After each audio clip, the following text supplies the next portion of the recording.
Okay, welcome back. And we were talking about organizational strategy, and we were discussing differentiation in terms of quality, which means focus on quality in all phases of an organization in order to achieve higher quality than competitors. And for that, even maybe you have to go for implementing your TQM philosophy, in which continuous improvement, customer satisfaction, employee satisfaction, empowerment, ethics, aesthetics, all the things are taken into account. You go for accurate measurements, which are the pillars of total quality management. So you create your differentiation in terms of quality, in terms of service, in terms of newness, in terms of variety. You become more responsive. You can be specialized. You can go for low prices. So these are all the organizational strategies which SBUs can take to make their progress in the industry. The few more examples in terms of low price, the operation strategy would be low cost. Obviously, you can afford low price only when your cost is low, so that you can still have better profit margins. And the companies operating on such strategic options are Walmart and Southwest Airlines. When you say responsiveness, which means short processing time and on-time delivery, we can say McDonald's and FedEx, as we have seen the clip of FedEx and UPS in the last lectures. When we say differentiation in terms of high quality, the operation strategy would be high performance design and or high quality processing, consistent quality, which means we're talking about the BMW and Coca-Cola. When there is differentiation in terms of newness, innovation, the 3M and the Apple is always there. When you say differentiation in terms of variety and flexibility and volume is concerned, we can quote the Burger King and the McDonald's. When we say differentiation in services, we can talk about superior customer service in terms of Disneyland and IBM. When we say differentiation in terms of location, convenience, so supermarkets, banks, ATMs, these are all the examples. And again, I would repeat that one company would not remain with just one tactic or one strategy over the longer period of time. They keep on switching their techniques, they keep on switching their tactics, they keep on switching their strategies so that they can be more versatile in organizations prevailing in a particular industrial setup. Now, talking about the organizational strategies, Michael Porter also came up with some sets of strategies, which are known as generic strategies as well. So Porter's 5 generic strategies are: the type 1 is cost leadership. The type 2 is cost leadership in terms of best value. The first one is cost leadership in terms of low cost. And the second is cost leadership in terms of best value. Then the type 3 is in terms of differentiation. The type 4 is in terms of focus and low cost. And type 5 is in terms of focus and best value. So technically, the generic strategies are of 3 types: cost leadership, differentiation, and focus. And then there is size of market, which makes them categorized as type 1, type 2, type 3, type 4, and type 5. So let's discuss these types in little more detail. When we say cost leadership, we are emphasizing in producing standardized products at a very low per unit cost for consumers who are price sensitive. So in that case, maybe we are having higher levels of economies of scale. We are taking the advantage of learning curve and experience curve effect. And there is a slight difference between economies of scale and learning curve effect. And the difference is that when you say economies of scale, it would mean marginal increase in output would decrease per unit average cost. But when you say learning curve effect, it would mean that by doubling the production, you reduce your average cost by a predetermined fixed ratio. So that is the basic difference between these 2 terms, learning curve and experience curve effect. So cost leadership is going to emphasize producing standardized products at a very low per unit cost for consumers. And for that, they would be using standardized technology. They would be having less equipment flexibility. They would be having more volume of production. And eventually, their target market would be the people who are price sensitive. Now, related to the price sensitivity, there is type 1, which is low cost strategy that offers products or services to a wide range of customers at the lowest price available on the market.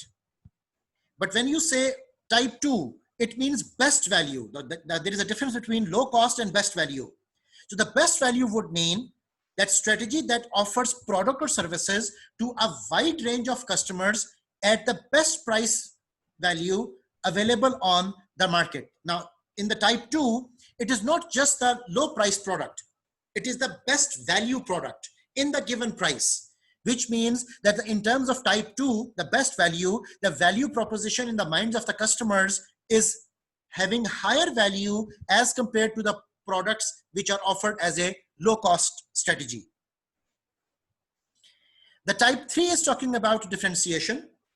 And when you say differentiation, that is strategy aimed at producing products or services considered unique, industry-wide, and directed at consumers who are relatively price insensitive because they would be having a differentiated product with them.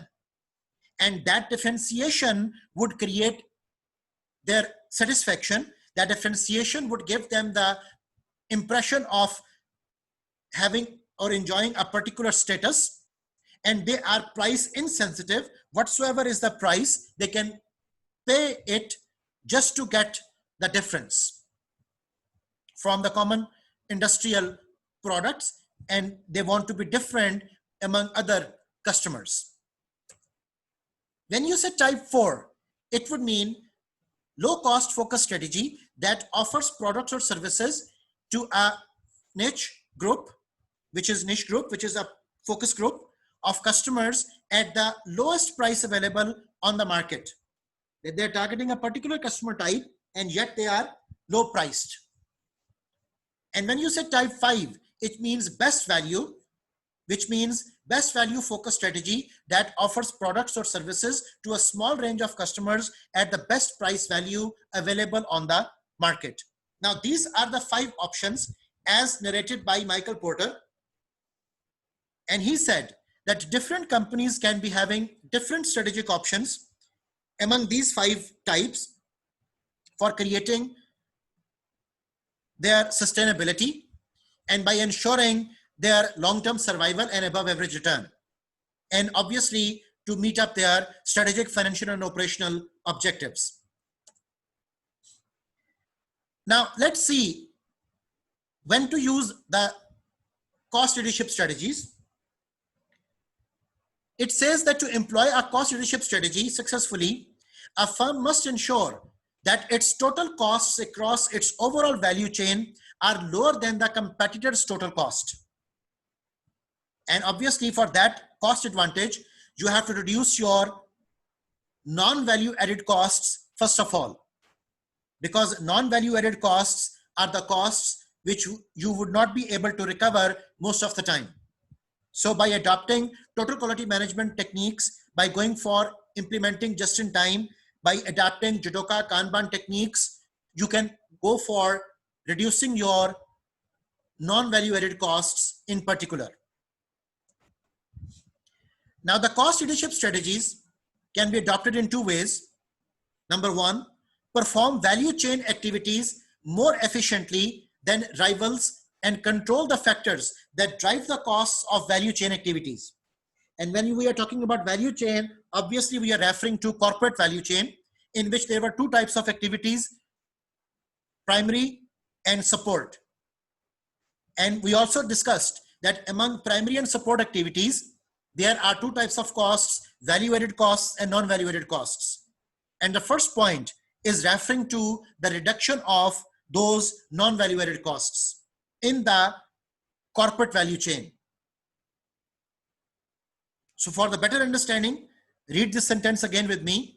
That perform value chain activities more efficiently than rivals and control the factors that drive the costs of value chain activities. The second aspect you can go for is revamp the firm's overall value chain to eliminate or bypass some cost producing activities. So you have to redefine. Perhaps you have to go for corporate restructuring. Perhaps you need to go for a redesigning of the facility. Perhaps you need to go for adapting better technological support so that you can eliminate the cost producing activities and improve the efficiency, effectiveness, and obviously productivity. Now, when to go for cost leadership strategies, there are some guidelines.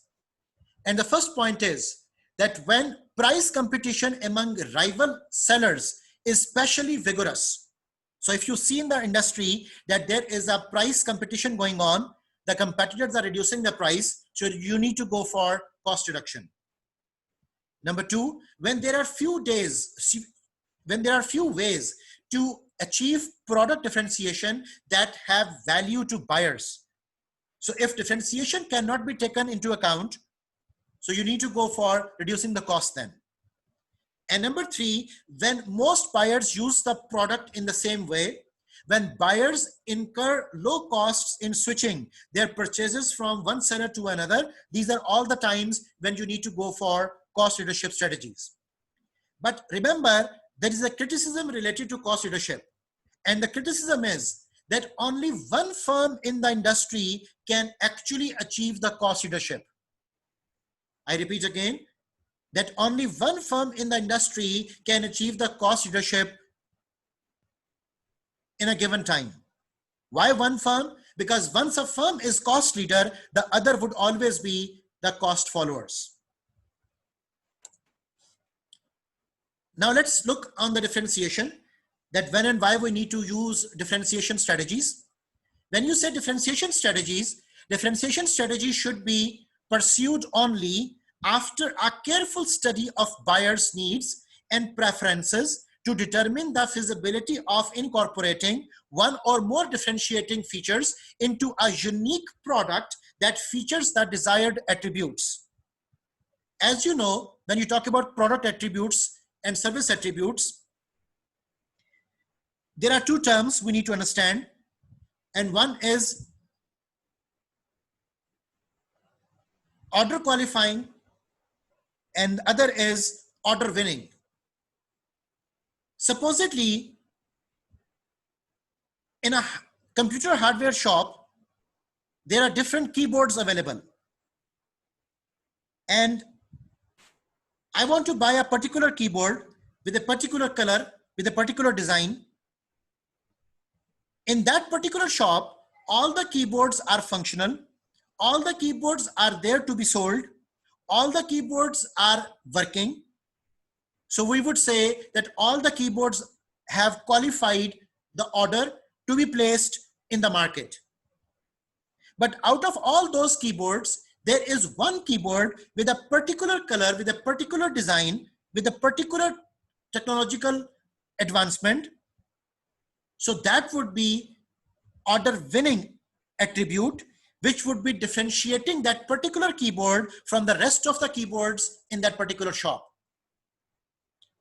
So that's what we mean to say by the expression differentiating features into a unique product that features the desired attributes. Now let's see when and why you need to go for differentiation. The first option is when there are many ways to differentiate the product. Number two, when buyer needs and uses are diverse. Number three, when few rival firms are following a similar differentiation approach. And number four, when technological change is fast-paced. As we can see in so many products related to telecom sector, related to digital home appliances, related to computer world. So all the companies are always trying to come up with new, better, improved, enhanced, modernized, differentiated products. The third generic strategy we're talking about is focus strategies. And it says that successful focus strategies depends on an industry segment that is of sufficient size. Either it can be focused based upon demographic aspects, geographic aspects, psychographic aspects, or behavioral aspects. So we have to see that successful focus strategies depends on an industry segment that is of sufficient size, has good growth potential, and is not crucial to the success of other major competitors. And most effective when consumers have distinctive preferences. So that is the time when you need to go for focus strategies. And when in particular, there are certain focus strategy guidelines. The first guideline is when the target market niche is large, profitable, and growing. When industry leaders do not consider the niche to be crucial to their own success. When industry has many different niches and segments, you can focus on one particular target. And when few, if any, other rivals are attempting to specialize in the same target segment. So these are the situations in which the focus strategy is more advised and suggested.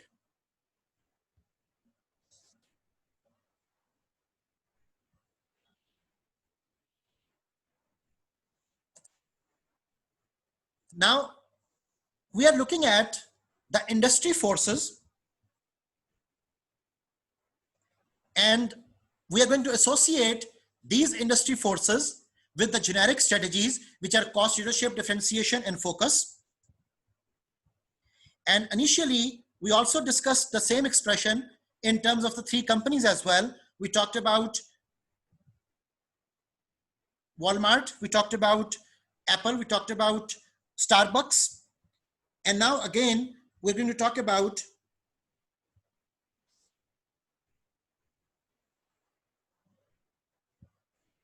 the same expression, but we're going to see its theoretical detail now.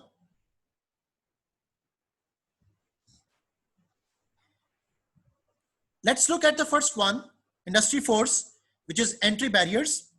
In terms of cost leadership, if the entry barriers is putting up a challenge, so you need to go for ability to cut price in retaliation, deters potential entrants. In terms of differentiation, customer loyalty can discourage potential entrants. And in terms of focus, focusing develops core competencies that can act as an entry barrier. When you talk about buyer power, the bargaining power of buyer, in terms of cost leadership, there should be ability to offer lower price to powerful buyers. In terms of differentiation, large buyers have less power to negotiate because of few close alternatives.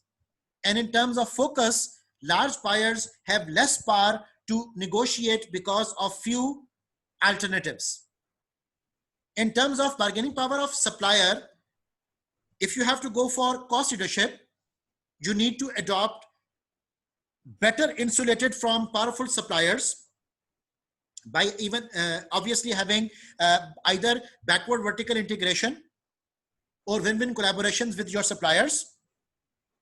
In case of differentiation, better able to pass on supplier price increases to customers. And in terms of focus, suppliers have power because of low volumes, but our differentiation focus firm is better able to pass on supplier price increases. When you talk about threat of substitutes, in terms of cost leadership, you can use low price to defend against substitutes. In terms of differentiation, customers become attached to differentiating attributes, reducing threat of substitutes. And in terms of focus, specialized products or core competency protect against substitutes.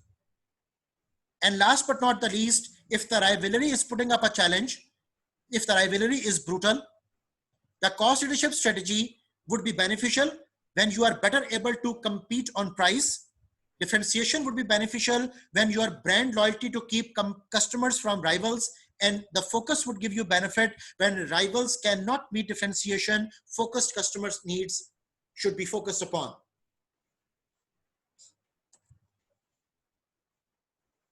Up till now, we have discussed business level strategies, and we have seen that how organizations or different SPUs can adopt different business level strategies to achieve their business level targets, goals, and objectives. And obviously, these strategies and objectives are in close association with the corporate level objective strategies, mission, vision, values, and everything. Once the business level and the organizational strategic options are discussed, now we are moving towards the functional strategies, which is a very important part in your today's discussion. Because in functional level strategies, we'll be discussing marketing strategy, finance strategy, R&D strategy. So different functional areas would be discussed. So remember, when we say functional strategies, we identify the basic courses of action that each department will pursue in order to help the business attain its competitive goals. And every business unit develops functional strategies for each major department. Again, which are they are listed over here: marketing, financial, research and development, operations, purchasing, logistics, human resource, information technology strategies. So there will be a couple of strategies we'll be talking right now. Starting from the marketing side, when we look at the basic market product strategies, and when we are focusing upon the customer product decision, in which we decide that who is our primary customer and what kind of product do we intend to offer. The concept of ends of product market growth matrix comes in front of us. Ends of product market growth matrix talks about two types of products, either present or new, and two types of markets, either present or new. And based upon these types of products and markets, there are four strategic options we are looking at. No doubt the same four types were also discussed in the corporate level as well, but that is the same continuation, because now at the marketing level, you have to decide that either you need to go for further market penetration to increase the sales, either you need to go for product development in which the market will remain the same, but the product is new because there is a new segment in the customer market which you have to entertain. Or there can be market development in which the marketing people have sorted out that the current market is already operating at its full potential, and now we need to go for untapped and unsaturated markets. Or it can be coming up with an advice to go for either unrelated products or related products. In addition to the ends of product market matrix, there are certain other strategies which the marketing department needs to follow, and we'll be discussing them as well in association with market penetration, market development, product development, and diversification. So when we talk about market penetration strategy, that is to stay in current market with existing products, we are focusing upon increased rate of purchase and consumption, attract rivals customers, buy out rivals even, and convert non-users into current users. So that is the marketing way, that how you're going to achieve higher volumes of sales. When you say market development strategy, you have to find new markets for current products, in which you may go for entering new geographical markets, find new uses for existing products, or find new target markets. And when you talk about product development strategy, develop new products for existing markets. And in that concern, you have to improve the features, improve quality, reliability, and durability, enhance aesthetics and styling, add models. And there are so many examples around us. You can see at the automobile sector, different types of motorbikes and different types of cars are always coming in. And every type of automobile is talking about quality, reliability, dependability. You can discuss about home appliances. You can talk about the hardware aspects related to the computers. So product development strategy is again one of the popular strategies companies follow. Then there is different diversification strategy in which develop new products for new markets. That is the concern we need to go for. Related to marketing, the 4 P's of marketing when we talk about, there are strategies related to the marketing mix as well. And related to marketing mix, suppose if you say product strategy, it would mean specifying the exact product or service to be offered. As you could remember, we were talking about frontal assault in the offensive locational tactics. So in that frontal assault, we said that the company needs to go for matching P2P. So that is how they're going to match the P2P. And for that matching, first of all, we have the product strategy, which means specifying the exact product or service to be offered. New or existing product for new or existing customers. So you have to make a mix of the options. When you talk about promotion strategy, out of the 4 P's of marketing, there would be how the product or service is to be communicated to the customers. And we have got 2 options in that. First one is the push style, in which spend your amount on promotions and discounts to push products. And the other would be the pull style, in which spend your amount to build brand awareness. So customers will ask for it by the name. They would have the brand recall in their minds. So that is your pull strategy in promotional perspective. So there would be channel or place strategy, in which we are talking about selecting the method for distributing the product or service. And there are 2 concerns in it, along with many others as well. And the 2 main concerns are distribute through dealer networks or through mass merchandising. And you know, there are so many organizations even operating in Gujranwala which go for the dealer networks. You talk about fans, you talk about washing machines, you talk about tiles. There are so many dealers available or dealing in the market. So that is basically the place strategy. And number 2 is sell directly to consumers through own stores or through internet. And obviously that would require forward vertical integration, which would also mean that you are going to go for downstream movement. And then there would be price strategy, that establish a price for the product or service. And the pricing strategy would be rather related to the skim pricing, which means setting up the high prices when you are a pioneer, when you are having the first mover advantage, when you are the market leader, when you have spent so much on the research and development, you can go for skim pricing. But once your product is not that popular in the market, you need to go for penetration pricing, which are relatively low, which builds market shares. And dynamic pricing can also be there, that prices vary frequently based on demand and availability. And there can be so many other pricing strategies as well. But I've just sorted out few of the main over here to create an idea that you should be knowing that how your marketing mix is going to operate in terms of strategy.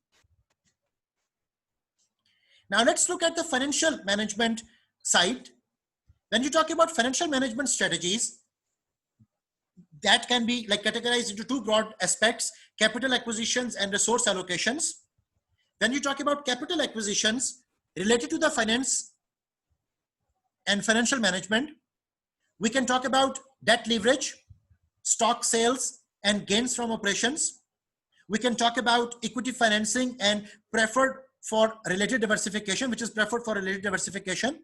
And obviously debt financing is preferred for unrelated diversification, because in that case, the portfolio is a little different.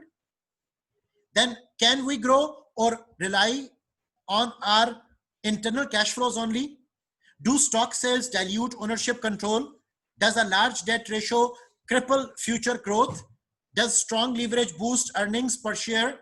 Does high debtor take over attempts? So we have to look at the industrial trends as well. We have to look at our ratio perspectives. We have to come up with our comparisons with our own past performance, industry average, benchmark, and given any other standard. We have to see what is the already running practice in the industry. What is the situation of debt financing? What is the situation of raising equity? So when you talk about financial management strategies, resource allocation is another concern, in which the dividends, the stock price, the reinvestments are the major areas. You need to see that either you need to go for reinvest earnings in fast growing companies. You need to decide that keeping the stockholders contented with consistent dividends. You need to decide that use of stock splits or reverses to maintain high stock prices. And then another decision can be tracking stock keeps interest in company but doesn't allow takeovers. So resource allocations and different concerns, in which the major objective would be to maximize the shareholders' wealth. We need to talk about and we need to decide that what strategic options we have related to the finances. When we talk about research and development strategies, level of innovation, we have to look upon that either we want to be the market pioneer or we want to be the copycat, which is a market follower. So in terms of either being a market leader or a copycat, technological leadership fits well with differentiation. You have to decide upon that. A follower strategy makes sense with cost leader strategies. You have to decide upon that. Are we better at finding applications and customer adaptations than actually investing something really new? You have to decide upon that. So the R&D facility would be looking on the facts that what type of innovation, which is basically meaning that you need to commercialize your invention, you need to go for modernization, upgradation, you need to go for adapting fuzzy logic, artificial intelligence, and robotics. So you need to decide that what are your R&D strategies. And obviously, those strategies would be directly related with your R&D objectives as well.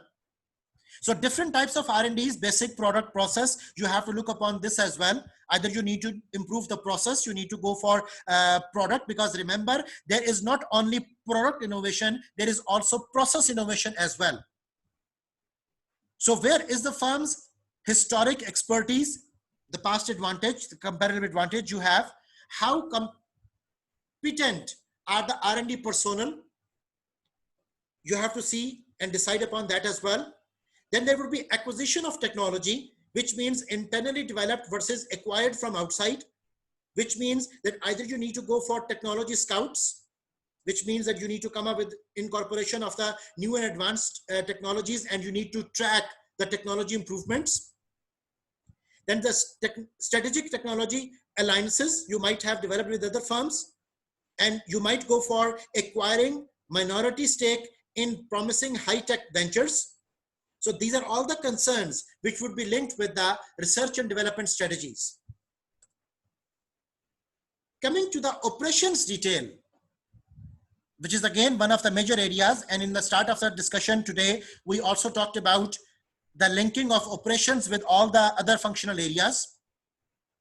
So when you focus upon operations strategy, which is one of the major concerns in an organization, the organizational strategy provides the overall direction for the organization. It is broad in scope, covering the entire organization. And the operations strategy is narrower in scope. Okay, organizational strategy would be talking about the entire organization, whereas operation strategy, which is a major subset of the organization strategy, would be relatively narrow. And we discussed that it can be tactical, it can be strategic, and it can be operational by its own nature. And it would be dealing primarily with the operations aspect of the organization. Operation strategy relates to products, processes, methods, operating resources, quality, costs, lead times, and scheduling. These are the major concerns of an organization to follow. And in order for operation strategy to be truly effective, it is important to link it to organizational strategy. And obviously, this strategy would be crafted once your operational objectives are also smartly defined. I repeat again, as we said, that the objectives are of three types: strategic, financial, and operational. So operational strategy would be directly there to achieve your operational objectives. Now, operation strategy would start from, suppose, manufacturing location, that either you need to go for internal production or outsourcing. And as you know, that outsourcing is a very important strategic option these days. Our second Zoom meeting time is ending. We'll see each other, inshallah, next Zoom meeting. Hurry up.